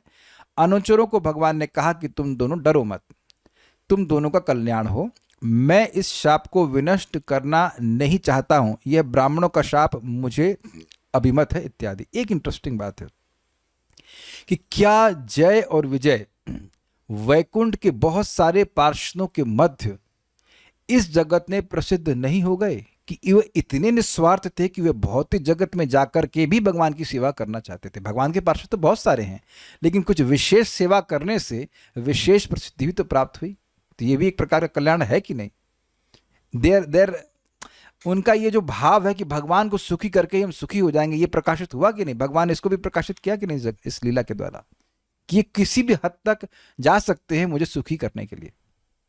उम्मीद है कि हर एंगल से आप देख पा रहे होंगे। ठीक है, अब हम लोग कहाँ पहुंचे? सारार्थ दर्शनी। मुनि लोग चले गए, फिर पास में स्थित दोनों अनुचर जय और विजय को देखकर श्री भगवान बोले, यातम, तुम दोनों इस स्थान से मृत्यु लोक की ओर चले जाओ। उन्हें वियोग से व्याकुल होकर फुत्कार पूर्वक रोते देखकर कृपाद्र चित्त से नवनीत के समान कोमल होकर भगवान बोले, मां भैष्ठम, तुम डरो मत, शम, तुम्हारा कल्याण हो। देखिए एक बात समझिए, इन लोगों को भौतिक जगत में जाने से डर नहीं था, इनको भगवान से वियोग का डर था, इसलिए व्याकुल हो गए। तो ये भी एक बात और क्लियर हो रही है। अब जब इस प्रकार से बच्चा रो रहा है, ये ध्यान दीजिए कि जिस माँ का, इस जगत में माँ का हृदय दया से युक्त होता है अपने बच्चे के प्रति, उसको अरबों टाइम्स मल्टीप्लाई करेंगे तब भी भगवान का जितना स्नेह होता है अपने पार्षदों के प्रति वो नहीं हो पाएगा। तो इस प्रकार से अपने भक्तों को व्याकुल देख करके भगवान, और वो बिल्कुल रो रहे होंगे। दिस क्वाइट इंटरेस्टिंग ना, बड़े बड़े जय विजय वो रो रहे हो। Yes, he can cry. एक क्राई आप चैतन्य चरितामृत में देखिए, लोग बेहोश हो जाते हैं, महाप्रभु जा रहे होते हैं, भक्त, बड़े बड़े भक्त बिल्कुल पछाड़ कर गिर जाते हैं, जैसे कि सार्वभौम भट्टाचार्य, अद्वैताचार्य, सब बेहोश हो जाते हैं। It's is amazing. तो इस प्रकार से जोर जोर से रो रहे हैं, तो उन पे अब कृपाद्र का मतलब क्या होता है? आद्र मतलब वेट, भीग जाना, और कृपा से भीग गया भगवान का हृदय कि मेरे भक्त देखो मेरे से कितने वियोग में व्याकुल हो रहे हैं। अब उनका जो हृदय था वो नवनीत के समान कोमल हो गया। क्या अब एक प्रश्न है कि क्या भगवान का हृदय पहले भले हो कठोर होता है क्या? ऐसे ही उनका हृदय सॉफ्ट है। अब अपने भक्तों को देख रहे हैं इस प्रकार से दुखी, तो वो और उनका हृदय पिघल गया। बेटा डरो मत, ऐसे करके बोला, तुम डरो मत, तुम्हारा कल्याण हो। ये काफ़ी इंटरेस्टिंग है कि जैसे मैं बोल दूं आपका कल्याण हो तो उसकी कोई वैल्यू नहीं है, बिकॉज हमारे पास कोई दम नहीं है। परम पूज्य राधा गोविंद महाराज परम बहुत नम्रता में कहते हैं, लोग हमसे आशीर्वाद मांगने आते हैं, हमारा भाई आशीर्वाद का अधिकार नहीं है, प्रार्थना का अधिकार है। आशीर्वाद तो प्रभुपाद जी देंगे, आशीर्वाद भगवान देते हैं, हम कैसे आशीर्वाद दे देंगे? महाराज का नम्रता है। बट भक्त तो यही सोचते हैं भाई अगर आशीर्वाद देना होता तो हम ही अपने पैसे आशीर्वाद दे देते। कृष्णेर मति रस्तु हो नहीं रहा, हम तो क्यों नहीं हो रही है, व्हाई नॉट, कृष्णेर मति रस्तु क्यों नहीं हो रही है? पर लोग मांगते हैं, वो भी नम्रता में मांगते हैं। लेकिन हमारे कह देने से भाई किसी कल्याण हो ऐसा कुछ तो ना होता है। कल एक बहुत मजेदार घटना हुई, पानी खत्म हो गया था और बिजली चली गई। तो अब कहीं सोच रही थी कैसे होगा, पानी के बड़ी दिक्कत हुई। तो हमने कहा भगवान करे लाइट आ जाए, और तुरंत लाइट आ गई। तो आप बोलिए कि हमको भक्ति प्राप्त हो जा रहा है। हमने कहा ये कोइंसिडेंस था। ऐसा नहीं कि हम बोल दिए तो लाइट। ऐसी कोई सिद्धि नहीं मिल गई हमको। लेकिन भगवान का ऐसा सामर्थ्य है, उन्हीं के सामर्थ्य से किसी को आशीर्वाद देने का सामर्थ्य आता है। तो देखिए ये बड़ी मजेदार बात है, जब भगवान बोल रहे हैं तुम्हारा कल्याण हो, means he means it. This is very interesting. ये बात हमको हमेशा विश्वास रखनी चाहिए। यह होते सर्व सिद्धि होय बे तुम्हारा। आप सभी लोग अनुभव करते होंगे कोई असिद्धि अनुभव कर रहे हैं अपने जीवन में कि नहीं? यार ये नहीं मिला, मैं भक्ति की बात कर रहा हूँ, इसमें ये चीज़ नहीं मिली, ये चीज़ नहीं मिली। सारी सिद्धियां भगवान चैतन्य महाप्रभु के आदेश से, उनकी वाणी से हमें स्वीकार कर लेना चाहिए कि यह होते सर्व सिद्धि होय बे तुम्हारा। This is very nice. और यहाँ भी हम देख रहे हैं कि जय विजय कुछ खींचतान नहीं कर रहे हैं। भगवान कुछ तो एडजस्ट कर दी, थोड़ा सा ये इतना नहीं, ऐसा कुछ भी नहीं बोल रहे। अच्छा, माँ इस शब्द को यदि यातम एवं भैष्टम दोनों से जोड़कर व्याख्या करते हैं तो अर्थ होगा डरो मत एवं इतो माम यातम। इतो शब्द सप्लाई कर देगा, इस स्थान से मत जाओ। समझ में आ गया था नहीं? तो यातम मां भैष्टुम, तो मां को दोनों जगह लगा दीजिए, यातम से भी लगा दीजिए और भैष्टम से भी लगा दीजिए। डरो मत और जाओ मत। ठीक। इसी वैकुंठ में मेरी सेवा करते हुए सदा निवास करो। उन्हें देखकर प्रसन्न होकर पुनः कह रहे हैं, भगवान कह रहे हैं, ब्रह्म तेज, यद्यपि मैं ब्रह्म शाप को टालने में समर्थ हूं तथापि ऐसी मेरी इच्छा नहीं है, क्योंकि ब्रह्म शाप की अटल मर्यादा मैंने ही स्थापित की है। स्पष्ट है, भगवान मर्यादा में रहते हैं कि ब्रह्म तेज जो है, ब्रह्म शाप जो है वो नष्ट नहीं होना चाहिए। तो ये भगवान की ही आज्ञा है। तो भगवान कह रहे हैं कि भगवान अपनी आज्ञा को काट करके दूसरी आज्ञा नहीं देना चाहते, ये बात कह रहे हैं। ठीक है। अब बड़ी इंटरेस्टिंग चीज है। इसलिए जैसे वज्र के अचूक प्रभाव को बनाए रखने के लिए गरुड़ ने अपने पक्ष का एक अंश दिया था, पक्ष मतलब पंख का एक अंश दिया था, उसी तरह तुम दोनों भी अपने अपने एक अंश के द्वारा असुर रूप धारण करो और साथ ही अपने वास्तविक स्वरूप में वैकुंठ में भी निवास करो। ये क्या बोले हैं समझिए। एक बार अपनी माता, क्या नाम था, विनिता ना, विनिता को उनकी सौत, उनका नाम था कद्रु, हाँ, कद्रु के दासित्व से छुड़ाने के लिए वो अमृत लेने के लिए गए स्वर्ग में ताकि सर्पों को पीला जाए। This is very interesting. मैं सोच रहा था कि सर्प अमृत पी करके विष से युक्त रहते या खाली वो खुद अमर हो जाते हैं, सबको डसते रहते। No idea, but may be they have this desire only कि हम अमर रहे बाकी सबको डसते रहे। खैर जो भी हो, तो वह अमृत लेकर के आ रहे थे। तो अब इंद्र जो है वो गुस्सा हो गया, इंद्र ने वज्र चला दिया। वज्र किसका अस्त्र है? भगवान विष्णु के तेज से। अब ये भी रहस्य, भगवान विष्णु के तेज का वज्र से क्या संबंध है? महात्मा दधीची वो भगवान विष्णु का नारायण कवच नाम का पाठ करते थे, तो उससे उनकी हड्डियां इतनी स्ट्रांग हो गई उसके प्रभाव से कि उसी जब उसको बोला गया कि आप हड्डियां दे दीजिए, लाइक यू नो फूल दे दीजिए हड्डियां दे दीजिए, देवताओं ने कहा, देवताओं भी काफी टू मच होते, तो उन्होंने कहा हड्डियां दे दी अपनी, मतलब मर गए और हड्डियां ले ली, तो उस हड्डी से वज्र बनाया गया है। काफी इंटरेस्टिंग है। हड्डी से कभी ग्लास बनाते हैं देवताओं को हड्डी से, वो भी एनीवेज। तो हड्डी से वो हड्डी से वज्र बना था, तो वज्र कभी निष्फल नहीं हो सकता। ये परंपरा समझ रहे हैं, भगवान का तेज उस वज्र में है, इसलिए वो निष्फल नहीं हो सकता। तो अब भगवान के तेज का सम्मान करते हुए गरुड़ जी ने अपने पंख का एक अंश, एक समझ रहे हैं, देखा होगा ना, एक पंख होता छोटा, वो गिरा दिया। तो हाँ, इस सफलता हो गई। लेकिन अब गरुड़ जी को रोक नहीं पाया। समझ में आ गया? उसी प्रकार से कह रहे हैं कि भाई देखो, ब्रह्म तेज भी मेरी आज्ञा है, एकदम बैठ गया ना, ब्रह्म तेज भी मेरी आज्ञा, तो वह नष्ट नहीं होना चाहिए, लेकिन अब अपने एक अंश को गिरा दीजिए। अब एक प्रश्न फिर हो जाएगा कि यार ये आत्मा को तो काटा नहीं जा सकता है। हाँ, कल्याण प्रभु ने पूछा और मैंने उत्तर क्या दिया था मुझे नहीं पता, लेकिन अब कुछ हमको नहीं समझ में आ रहा कि अंश से कैसे आ सकते हैं। कुछ वेदवाद ने कल बोल रहे थे, मैं भूल रहा था, भूल गया कि उसने क्या बोला था। She gave me some ideas, I forgot. कि एक बात समझ में आती है, इंद्र का एक अंश अर्जुन में है और अर्जुन नित्य पार्षद है, वो तो अर्जुन है ही, तो ये अंश का मतलब है। समझ गया ना आप लोग?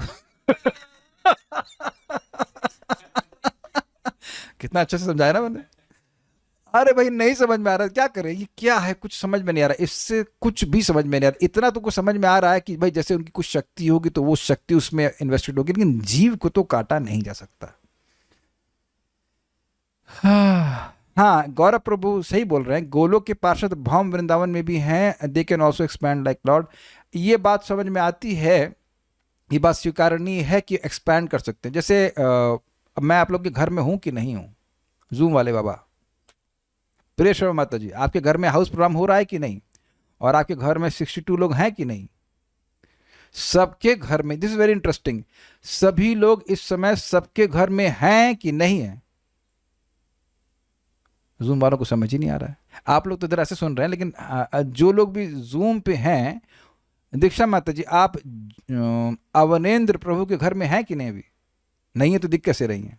सभी लोग दिख रहे हैं। उद्धव प्रभु आप हैं ना हमारे घर में, हम भी आपके घर में हैं, और सभी लोग एक साथ दूसरे के घर में भी। देखो, अगर आप थोड़ा सा स्क्रीन चेंज करेंगे तो दिख जाएगा कि भाई ईशु गुप्ता प्रभु के यहाँ पे लिटिल ग्रेइश ब्लैकिश पर्दा लगा हुआ है, और आपके यहाँ इसमें पीछे हल्का सा कुछ वॉलपेपर लगा हुआ है उद्धव प्रभु के। तो अभी हैंड मत रेस कीजिए बहुत देर तक।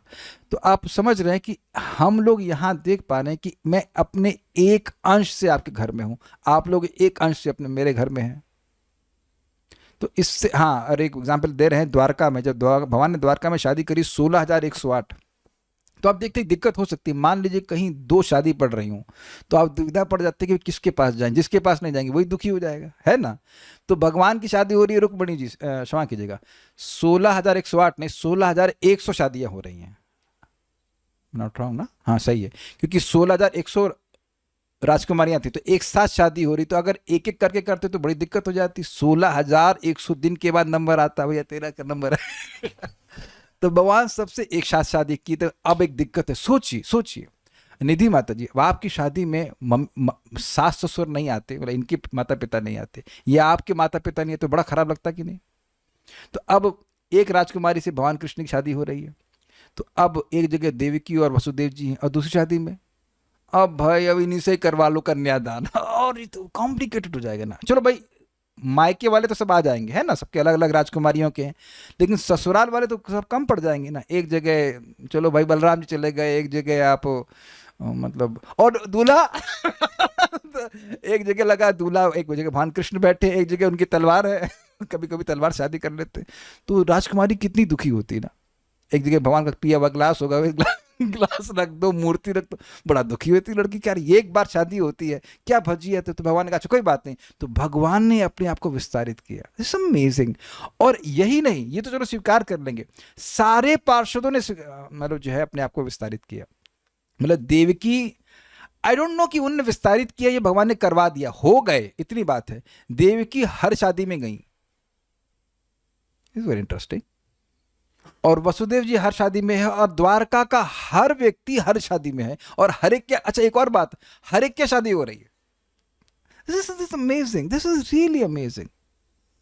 और ये भी हमने सुना है कि रुक्मिणी जी की शादी भी इसी प्रकार से हुई, उससे एक शादी हुई और वो हर घर में हुई, और हर व्यक्ति हर एक के घर में आया। तो आप लोग समझ गए होंगे आपके। तो देखिए बात क्या हो रही है, हम ऐसे स्थान में रह रहे हैं जहां पे हर जगह लिमिटेशन है, लेकिन आध्यात्मिक जगत में कोई लिमिटेशन नहीं है। तो ये संभव है कि वो इस जगत में भी एक अंश से आए और वहां पे भी रहें, तो उनका पतन कभी नहीं हुआ।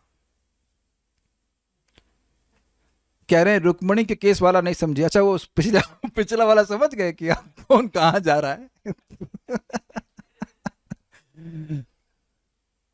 जहां तक मैं समझ रहा हूं कि हम रुक्मणी वाली बात कर रहे थे, एक्चुअली 16,100 वाली तो हुआ होगा, लेकिन ये रुक्मणी वाली बात ज्यादा संगत है कि रुक्मणी जी की शादी हुई थी, उसमें सभी लोगों के घर में शादी हो रही थी रुक्मणी की। जैसे इस समय सभी के घर में क्लास हो रहा है। दीक्षा माता जी, आपके घर में हाउस प्रोग्राम होता है ना, रोज कीर्तन होता है और कम से कम 50-60 भक्त आ जाते हैं, है कि नहीं? तो अब ऑनलाइन ऐसा हो रहा है ना, सभी के घर में एक साथ कथा हो रही कि नहीं? नीतू माता जी, हो रही नहीं कथा? हाँ, सभी लोग होस्ट कर रहे हैं कि नहीं? और देखो सब लोग अपने घर में प्रसादी पा लेते हैं। तो एवरीडे ये हाउस प्रोग्राम, एवरीडे। तो अब आप देखिए, यहीं पे देख लीजिए, कथा मेरे घर में भी हो रही है, कथा आपके घर में भी हो रही है, सभी लोग कथा सुन रहे हैं, सभी के घर में, सभी लोग एक दूसरे के घर में भी हैं। अग्रीड? एटलीस्ट जो वीडियो ऑन की हुए, वीडियो ऑफ वालों का भी है, वो कहीं वो सटल रूप में है, ऐसे ओके। तो अब ये रुक्मिणी जी के केस में हुआ था। आप लोग रुक्मिणी मंगलम जरूर सुने, परम पूज्य राधा गोविंद महाराज को वो समझाते हैं। तो अब वहां पे स्पष्ट है कि अपने आप को विस्तारित करते हैं, लेकिन इसका मतलब ये नहीं कि आत्मा को काटा जाता है। ये जो काटना छाटने वाला बात है, ये लिमिटेशन इस जगत की है। यही देखिए, क्या मैं अपने आप को काट करके आपके पास पहुंच रहा हूं कि वो 2% इनके ईशु गुप्ता प्रभु के पास चला गया, 2% अवनींद्र प्रभु के पास, मेरी बात एक ही समय में सबको एक साथ सुनाई पड़ रही है। एक एग्जाम्पल दी जाए, देखो इस जगत का कोई भी बात आप लोगे तो लिमिटेड है ना, बस एक अंदाज देने के लिए। एक भक्त कह रहे हैं कि आई एम सो हैप्पी, जय विजय वैकुंठ में ही रहे, उनको आना नहीं पड़ा, एक अंश से आए। अब हम आगे देखते हैं कि इसको प्रमाण दे रहे हैं। अब देखिए ऐसा नहीं कि केवल वो अपना वक्तव्य दे रहे हैं, प्रमाण दे रहे हैं। प्रमाण सुन करके आपको बहुत मजा आएगा। इसलिए वामन देव के चरित्र, वामन देव जानते हैं ना सब लोग, समझाने की जरूरत नहीं, ठीक है। श्रीमद् भागवत 8.21.14-16 में ये देखा जाता है, तान अभिद्रवत आदि। अब देखिए श्लोक है, मैं बोल रहा हूं, सर्वे वामनम हंतुम शूलपट्ट शपाणय अनिच्छन्तो बले राजन प्रादवत जात मन्यवः। हे राजा, असुरों का सामान्य क्रोध भड़क उठा, उन्होंने अपने अपने भाले तथा त्रिशूल अपने हाथों में ले लिए और बलि महाराज की इच्छा के विरुद्ध वे वामन देव को मारने के लिए आगे बढ़ गए। ये कब हुआ? जब वामन देव ने देखा उन्हें कि वामन देव ने छल से पूरा उनका साम्राज्य छीन लिया था बलि महाराज का। तान अभिद्रवतो दृष्ट्वा दिति जानी कपा नृप प्रहस्य अनुचरा विष्णु प्रत्यषेधनुदायुधाः। हे राजा, जब विष्णु के सहयोगियों ने देखा कि असुर सैनिक हिंसा पर उतारू होकर आगे बढ़ आ रहे हैं तो वे हंसने लगे। अरे क्या आ रहे हैं, पीठ खत्म करते हैं। उन्होंने अपने हथियार उठाते हुए असुरों को ऐसा प्रयत्न करने से मना किया, मतलब पहले शांति का प्रस्ताव दिया। अब देखिए, नंद सुनंदथो जय विजोह, सॉरी, नंद सुनंदतोथ, क्या होगा, नंद सुनंदोथ जयो विजय प्रबलो बलः कुमुदा कुमुदाक्षश्च विश्वक्सेना पतत्रिटाट। 8.21.16 एक नाम दिख रहे हैं आपको इसमें, जय और विजय, ये कहां से आ गए? कभी कभी किसी पिक्चर में होता है ना, कोई व्यक्ति मर गया फिर एकदम से प्रकट हो जाता है कि मरा नहीं था वो, है ना, ऐसा होता है। जयंत चित देवश्च पुष्पदंतोत सात्वतः सर्वे नागायुत प्राणांश्चमुं ते जग्नः जग्नुरासुरीम। नंद सुनंद जय विजय, जय विजय, जय विजय, जय विजय। कोई ना याद कर रहा हो तो हम दिखा दे रहे हैं, जय विजय लिखा है भागवत में। प्रबल बल कुमुद कुमुदाक्ष विश्वक्सेन पतत्रिराट गरुड़ जयंत श्रुतदेव पुष्पदंत तथा सात्वत, ये सभी भगवान विष्णु के संगी थे, सब पार्षद हैं। वे 10,000 हाथियों के तुल्य बलवान थे। अब वे असुरों के सैनिकों को मारने लगे। यहाँ युद्ध रथ भगवान के पार्षदों में जय और विजय का भी उल्लेख हुआ है। क्लियर? उस समय अर्थात वामन देव के अवतार के समय ये जय और विजय जो पहले द्वारपाल थे, हिरणाक्ष और हिरण्यकश्यप के रूप में जन्म ले चुके थे। मतलब थोड़ा समझ लीजिए, हिरणाक्ष हिरण्यकश्यप, हिरणाक्ष के कोई बच्चे नहीं हुए, ठीक है। हिरण्यकश्यप के बच्चे हुए 4, उनमें से एक थे प्रहलाद, प्रहलाद के बेटे हुए विरोचन, यस, और विरोचन के बेटे हुए बलि महाराज। अभी तक रावण और कुंभकर्ण के रूप में पैदा नहीं हुए, तो they are in pipeline. Language समझते, पाइपलाइन, कि दोबारा जन्म लेने के लिए ये अभी, मतलब they are in pipeline, they are waiting में है। तो अब जब वेटिंग में है तो ये काहे से बलि महाराज के समय जब ये झगड़ा हो रहा है तो कैसे आ गए जय विजय के रूप में? समझ में आ गया? इसका मतलब है कि वो वैकुंठ में है, वामन देव अवतरित हुए तो उनके संग जय विजय भी आ गए, तो कोई कठिनाई की बात नहीं है। और उनका एक अंश जो है अभी पाइपलाइन में है, जो कि अब आगे रावण और कुंभकर्ण के रूप में जन्म लेगा। सबको समझ में आ गया? कोई कठिनाई तो नहीं है? तो इससे स्पष्ट हो रहा है कि जय और विजय कभी भी उनका पतन नहीं हुआ था। और अगर कोई कभी भी कहता है कि भाई जय विजय का पतन हुआ था तो उसको ये प्रवचन समझ लेना चाहिए। अब देख रहे हैं कि यहाँ मैं डिटेल में समझा रहा हूँ और समझ में भी आ रहा है। अगर मैं इससे पहले कभी इस चीज़ को एड्रेस करता तो समझ में ही नहीं आता, इसलिए नोट्स सामने रख करके आपके सामने टीका रख कर हम समझा रहे हैं और ठीक प्रकार से समझाने का प्रयास हो पा रहा है। सारे रेफरेंसेस हैं, आप लोग उसको देख लीजिएगा। तो कभी कोई कहे कि भाई देखो जय विजय वैकुंठ से गिरे तो हम लोग भी वैकुंठ से गिरे, तो ऐसा नहीं होता, नहीं ठीक से आया। तो अभी तो आप अभी आई हैं कुछ दिन से, जो एकदम अभी ज्वाइन किए हैं, जो अभी आए हैं, उन्हें सब कुछ ठीक से आ जाएगा तुरंत। लेकिन अब कोई अगर आपसे कभी कोई कहे कि वैकुंठ से गिर जाता है जीव, तो नहीं, ये केस में भी दिख रहे हैं कि वो गिरे नहीं, एक अंश गिरा दिया, ठीक है। और रावण व कुंभकर्ण के रूप में जन्म लेने की तैयारी में थे, इसलिए उन पार्षद द्वय का एक साथ पार्षद और असुर होना असंगत न हो। अतः पूर्व बताई गई व्याख्या कि वे एक अंश से असुर और एक अंश से वैकुंठवासी रहे अवश्य करनी पड़ती है। ये श्रीमद् भागवत से ही प्रमाण दिया जा रहा है कि वो एक अंश में असुर के रूप में आए थे और बाकी तो वो थे। आ रहा है समझ? Thank you very much, very good. तात्पर्य, जैसा कि श्लोक 26 के संबंध में बतलाया गया है, जितनी भी घटना घटी है उन्हें भगवान का समर्थन प्राप्त था। सामान्यतः इसकी संभावना नहीं थी कि चारों मुनि द्वारपालों पर इतना क्रुद्ध होते। न ही भगवान अपने द्वारपालों की उपेक्षा कर सकते थे, न वैकुंठ में एक बार जन्म लेकर कोई वहां से वापस आ सकता है। ओके, अच्छा, लेकिन जन्म होता है क्या? कहने का तरीका है प्रपात का, जन्म तो नहीं होता, लोग चले जाते हैं सीधे भगवान के पास। इसलिए ये सारी की सारी घटनाएं भौतिक जगत में अपनी लीलाओं के हेतु स्वयं भगवान द्वारा अभिकल्पित थीं। देखिए, सारे नियम कि वैकुंठ में जाता है व्यक्ति, वापस नहीं आता है, भगवान की इच्छा से। तो भगवान की इच्छा से, लीला की इच्छा हुई, तो उसलिए इस प्रकार से अंश रूप में वो आ गए, बस इतनी बात है। भाई एक इंटरेस्टिंग बात है कि भगवान की भौम लीला नित्य है कि नहीं? नित्य है। जब भी सृष्टि होती है तो होती रहती है। तो गोलोक खाली रहता है। आप पहुंचे गोलोक में, अरे अभी वो उधर लीला चल रही, जब आ जाएंगे तब वापस। तो उधर भी गोलोक में लीला चल रही है और गोकुल में भी लीला चल रही है। ये आपको पता होना चाहिए कि जैसे भगवान यहाँ पूतना को मारे, वो तुरंत कहीं दूसरे ब्रह्मांड में पूतना को मार रहे होते हैं। दिस इज ऑल्सो अमेजिंग, नहीं? जैसे यहाँ लीला समाप्त हुई, दूसरी जगह शुरू हो गई। तो यहाँ जन्म ले रहे हैं तो फिर कहीं और जन्म ले रहे हैं एक साथ। जैसे आप जानते हैं कि अभी इस समय सूर्य कहीं ना कहीं उदित हो रहा होगा, इसलिए हम भक्तों से विनोद करते हैं, आप कभी मंगल आरती मिस नहीं कर सकते। क्यों? अरे बहरेन के मंगल आरती ज्वाइन कर लो, आजकल तो ऑनलाइन है, कहीं ना कहीं तो ब्रह्म मुहूर्त हो ही रहा है ना। तो आप you are always on time. तो ये भगवान की लीला है। भगवान की लीला की वजह से हो रहा है। उम्मीद है कि समझ में आ गया होगा। इस तरह वे साफ साफ कहते हैं कि यह उनकी सहमति से किया गया है, अन्यथा केवल ब्राह्मण के शाप के कारण वैकुंठ के वासियों का इस भौतिक जगत में वापस आना असंभव होता। इससे एक भक्त की तो समस्या सॉल्व हो गई होगी।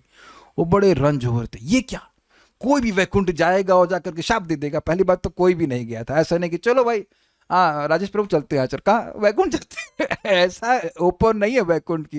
राजेश प्रभु चलते हैं कल, एस्ट्रल ट्रैवल करते हैं और वैकुंठ पहुंच जाए। ऐसा तो ना होता है कि कोई पहुंच जाएगा। और ऐसा भी नहीं कि कोई पहुंच करके वहां पर शाप ही देने के लिए जा रहा है। आज तक कभी शाप दिया ही नहीं गया, केवल इस घटना के समय ऐसा हुआ। भगवान ने इन तथाकथित दोषियों को विशेष रूप से आशीर्वाद दिया। तथाकथित मीन्स सो कॉल्ड, तुम लोगों की जय हो। भगवान जिसे एक बार स्वीकार कर लेते हैं वह भक्त कभी पतित नहीं होता। यही इस घटना का निष्कर्ष है। क्या एंडिंग है भाई प्रभुपाद जी की। और आप शायद समझ रहे होंगे मैं क्या कहने वाला हूं। जो व्यक्ति भगवान का नाम बोलता है वो कुछ ना समझे, लेकिन भगवान क्या मानते हैं, ये व्यक्ति मेरा है और इसकी रक्षा, इस नालायक की रक्षा करना हमारा कर्तव्य। कोई नालायक क्यों जोड़ दिए? ये प्रभुपाद जी के तात्पर्य में, प्रभुपाद के लेक्चर में ऐसा है। He is a rascal. शामिल के लिए बोलते हैं is a rascal, but it is still my duty to protect him. भगवान की ऐसी मति होती है। नाम जपे और तुझे ना जाने, फिर भी तूने अपना माने, तेरी दया का अंत नहीं है, घट घट वासी रे, दर्शन दो घनश्याम। यही बात सच्चिदानंद महाराज कहते हैं, you must remember that there are some ears who are hearing your chanting, जिस कृष्णस ईयर्स सर्वतः पाणिपादम तत्। ये विश्वास भक्त को रखना चाहिए। समझ में कभी कभी नहीं आता है, लेकिन जब जब जब पार्षदों को समझ में नहीं आया, जब चार कुमार को समझ में नहीं है, तो आप कौन सी यार, मैं कौन सी खेत की मूलियों की सब समझ में आएगा भगवान क्यों कर रहे हैं, क्यों नहीं कर रहे हैं। वो हमारा कल्याण चाहते हैं, हम समझते हैं। तो उम्मीद है कि आप लोग, कुछ लोग समझ में आ गए, कुछ दृष्टि भी प्राप्त हुई होगी कि वैकुंठ से कोई गिरता नहीं है। ठीक है, will stop now. Shrimad Bhagavatam की जय, श्रील प्रभुपाद की जय, निताई गौर प्रेमानंदे।